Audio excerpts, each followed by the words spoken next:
This is Bushmaster 7, go ahead. Roger, we have a black SUV or bongo truck picking up the bodies. Request permission to engage. Bushmaster 7, roger. This is Bushmaster 7, roger, engage. 1-8, engage. Clear. Come on. Clear. Clear. Why do it? Well, there's two reasons.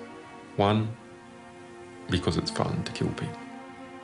If you've been in that environment, removed from all the effects of killing people for a long time. It's a video game, you want to get a high score. The other is they brag after a kill streak about how many people they killed. They go back to base and go, hey, killed 13 today. Oh yeah, look at that, right through the windshield. Alright, there was 4 to 5 individuals in that truck, so I'm counting about 12 to 15. Oh yeah, look at those dead bastards. Nice. 2-6, Crazy Horse 1-8. When the ground troops arrive, they see that there are children in the car. Oh, it's their fault for bringing their kids to a battle. That's right. After viewing the video hundreds of times, it became almost an obsession to get the identity of the people there. We knew the identity of Namir Nur-el-Din and Said Sma, the Reuters employees. But for me, it was important to establish the identity of the other people there, especially the children in the minivan. We decided that it was worthwhile to go there and interview them. It turns out that the children survived the attack. Herr Affenson flies to Baghdad in search of more facts.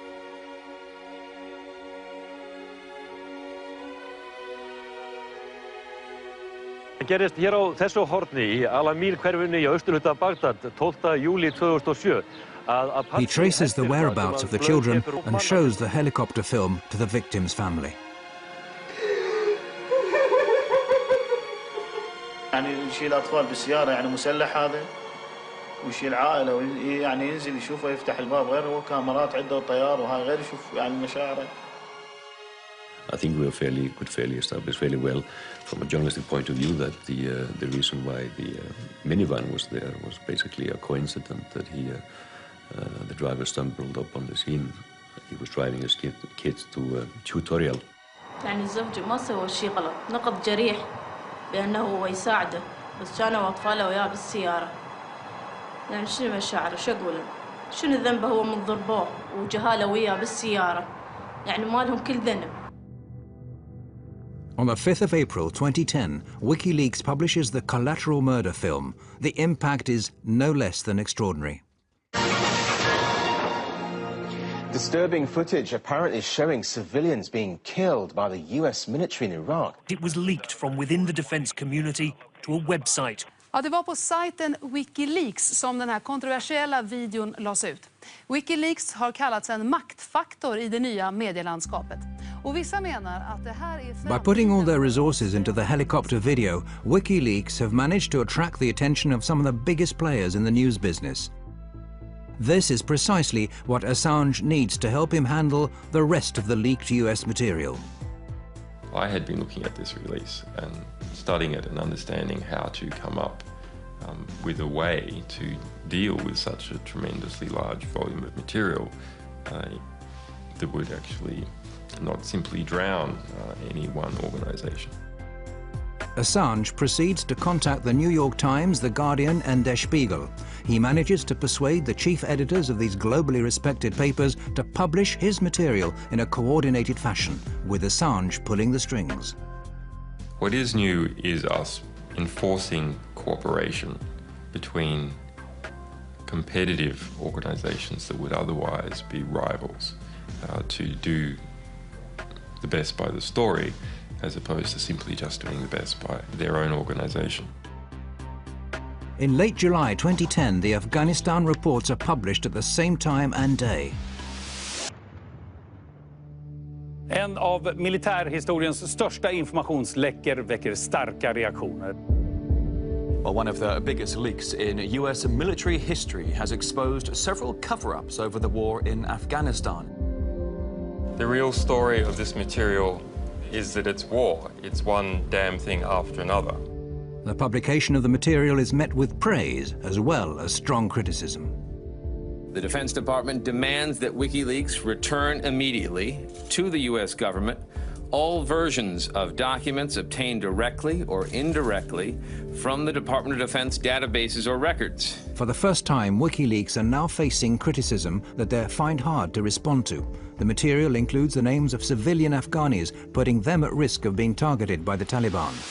The battlefield consequences of the release of these documents are potentially severe and dangerous. Mr. Assange can say whatever he likes about the greater good he thinks he and his source are doing, but the truth is they might already have on their hands the blood of some young soldier or that of an Afghan family. Releasing classified material can be very risky, but Assange says that the end justifies the means. We would have had to have released all this material without separating out any of it, or released none. The value, the extraordinary value of this historic record to the progress of that war and its potential to save lives outweighs the danger to innocence. WikiLeaks now takes steps to avoid making the same mistake again. Their next publication, 400,000 military reports from the Iraq War, are painstakingly edited and names removed. They also start reinforcing their network of experienced journalists. Hey. Okay, so two spicy venti beans. How are you? Ian Overton is editor of the independent London-based Bureau of Investigative Journalism, who are now going to analyse the material and produce their own documentaries. There's a frantic rush of getting the best people we could on board, and we drew up a team of 25 people over a weekend, and my phone went red hot calling people. It was Saturday night in the middle of August, and about sort of 5 or 6 of us at the Bureau met with Julian. About an hour later, I ended up sort of leaving the place with a USB stick full of 400,000 classified military documents. The material is essentially an encyclopedia of this war, with reports issued day by day, hour by hour, corpse by corpse. Absolutely unfiltered. These are the reports written by people on the ground straight afterwards. It's kind of the day-to-day war through their eyes. And that's new. We haven't been able to do that before, ever, really. The material tells of tens of thousands of civilian casualties, figures that the US have withheld to date. And the widespread practice of torture that the US said they'd put a stop to is still being practiced by their Iraqi allies.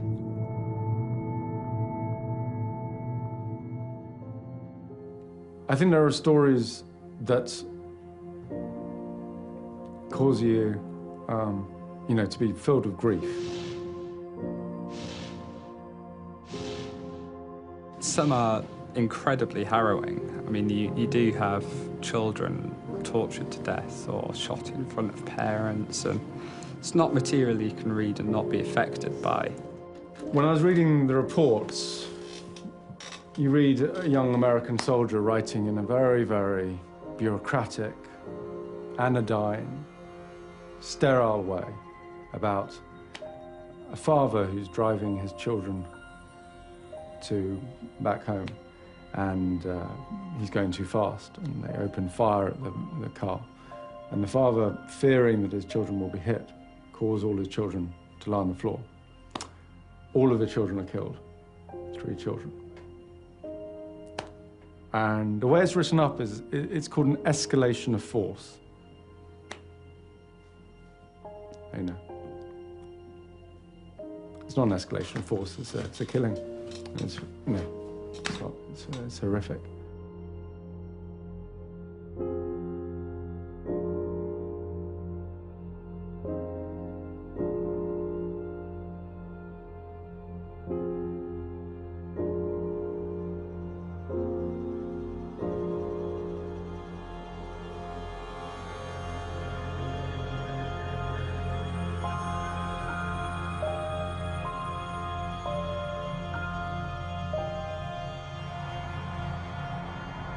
Now, is anything truly new in war? War is hell. Awful things happen. And what these logs tell us is that war is hell. They don't hide from the truth. They're not spun by a military spin doctor talking in an air-conditioned conference room in the green zone. This is visceral, unequivocal death written in raw detail. 109,000 lives lost over the course of these reports. We're all doing what we can in something so huge that people can and hopefully will study this data for years. This is worth telling, this is worth getting out there. The lack of respect for human life runs like a common thread through the material. These images are of a helicopter crew who have just received orders to bomb a building where 3 enemy soldiers are thought to be hiding. If you'd like Crazy Horse 1A, you could put up missile on that building. A passerby suddenly turns up. But the crew don't wait. You lost a missile. The crew could have waited until the man had passed. This is perhaps a measure of how human life was valued in Baghdad. Private cars being pursued by an attack helicopter.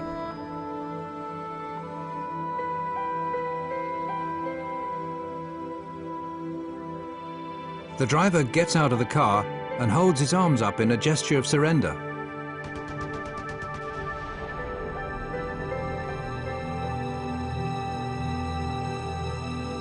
The more horrific the discovery the investigators in London make, the more they get the feeling of being threatened. It gradually becomes obvious that someone's watching their office. I do know that I'm being listened into and monitored by forces, I don't know. I've received strange text messages from anonymous sources. I've received death threats, and they're not very nice, clearly. And particularly the one that talked about my children. I just think that was a bit unnecessary. There's op-eds in the Washington Post saying that our personnel should be kidnapped from Europe. Our sources, one alleged source, executed. Similar statements by right-wing members of the US Congress. In Washington, the influential public figure Christian Whiten is agitating for the indictment of WikiLeaks members, saying they should be treated as terrorists. There also has to be a clear punishment for people who engage in what I would consider a form of espionage, a form of political warfare. It's not an act of journalism or transparency, but an act of political war against us. The US ups its efforts to stop WikiLeaks. The payment service provider's money brokers closed down WikiLeaks' account. American hackers suspected of having links to WikiLeaks are detained, questioned, and have their computers confiscated. At the end of the day, things involving the web, I think you find, are less mysterious and new than may meet the eye at first.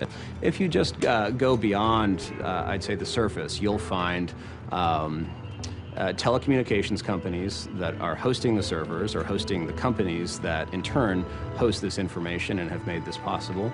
You'll find banks that provide banking services to these people. You'll find landlords who provide rent to the individuals involved. So to that extent, I'm pretty sure you can peel back the onion and find exactly what this organization is, where it conducts its activities, and which jurisdiction it's subject to most directly. However, the stronger the attacks, the greater the support WikiLeaks receive.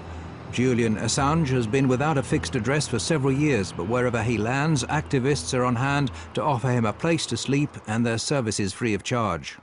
People love the idea of an out-of-control investigative journalist who's trying to take on governments. The story